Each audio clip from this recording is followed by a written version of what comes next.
Hey. Yep. I'd like to ask everyone to give Peggy a hand for that good information. She's been amazing. As a grassroots director, I always treasure people like Kyle and Peggy. They do the real, groundwork here locally. They keep things rolling. They provide a venue of activity for people who want to get involved, and that's what we're here for today. The crowd is smaller this year. It's smaller just about everywhere. Most people are saying that it's because it's not an election year. I think there's something to that. Weather hasn't helped too much, but it doesn't bother me because I take a look at what we have here, and look what we've got. We're doing a demonstration in the middle of a city park, and there are no police pointing their guns at us. There are no tear gas canisters to run from. There are no snipers at the top of roofs. As many problems as we have and as many challenges as we face, this is still the finest, most noble country that has ever existed since the dawn of man. And if the United States had not existed until today and just magically popped into the form that we live in now, as many problems as exist, it would still be the finest, most noble nation that's ever existed since the dawn of mankind. And so I'm proud to be an American, and I'm proud to be able to participate in a demonstration like this. This is why the communists and the socialists and the collectivists are going to lose. You heard the 9 principles of communism. They're insidious. They're conspiratorial. They're evil. They rely on misdirection to succeed. And it may work sometimes, and it has worked sometimes, but to use the language of the left, it's not sustainable. You can't fool all the people all the time. And ultimately, what people respond to are things that inspire people. People want to be inspired.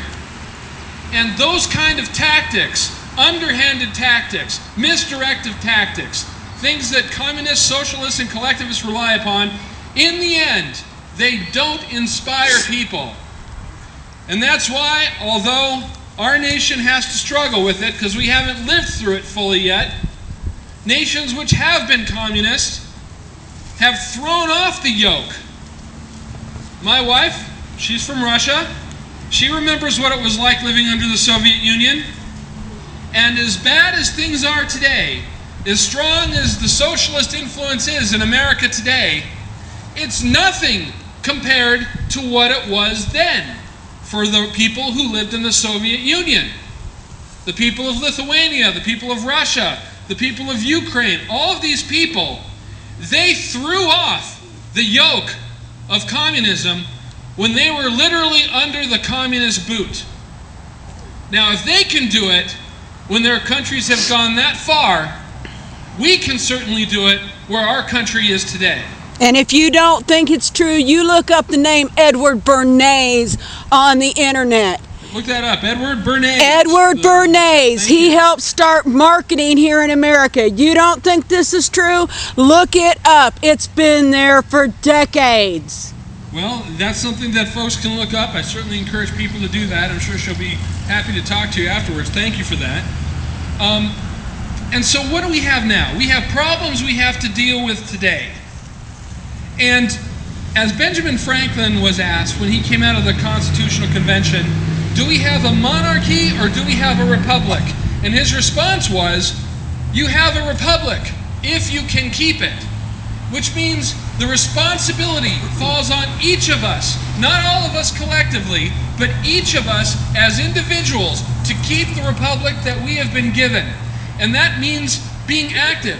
You all are active. You are all doing that by virtue of the fact that you're here today. And that's what the Tea Party has done.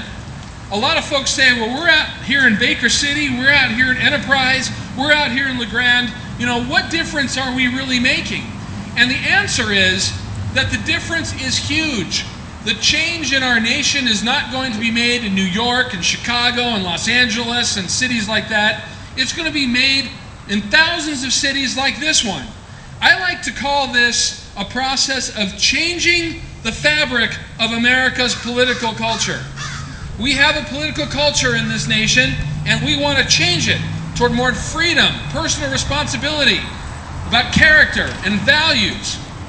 And each town is a thread in this larger fabric. And all of the towns making changes, like are the ones being made here, will make up that new fabric, and we will have a new political culture. And that is how we take responsibility for our republic, and that is how we beat the forces of socialism and collectivism that are threatening us today. So each of you has that power. I was up in Enterprise. You know, they're fighting now for their wolf issue, and they're doing it using tools they learned at AFP University. And what we need to do is ask people to go to the next step. The Tea Party movement is excellent, and it's been effective, and it has begun to make changes. We saw that in November, but we're not done yet, and there's still more to do. But ultimately, to succeed, the Tea Party movement has to evolve. And what it has to do is add something to its repertoire. The demonstrations are and have been magnificent, but we've got to take the next step. People need to take responsibility and become trained, learn how to do local politics effectively, and then get engaged. And that is one of the reasons I work for AFP, is because I believe in this kind of training.